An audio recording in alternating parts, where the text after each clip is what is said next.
বিশ্বের কোন দেশ সবচেয়ে বেশি রোহিঙ্গা মুসলিমদের আশ্রয় দিয়েছে? ক সৌদি আরব, খ পাকিস্তান, গ মালয়েশিয়া, ঘ বাংলাদেশ।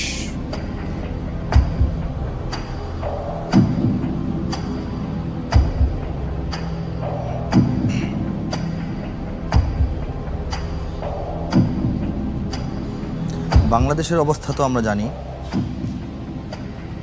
সৌদি আরবেও অনেক রোহিঙ্গা আছেন। জি, এরপরও আমার মনে হচ্ছে ঘ হবে, বাংলাদেশ। লক করে দিচ্ছি।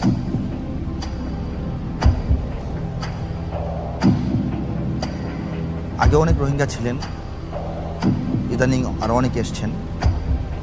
আমার এটাই মনে হচ্ছে বাংলাদেশ হবে। ফ্রিজ করে দিচ্ছি, ঘ বাংলাদেশ।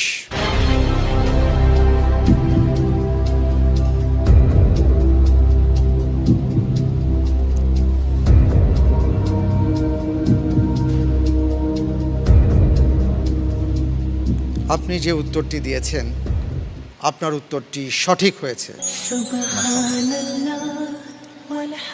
জাযাকাল্লাহ।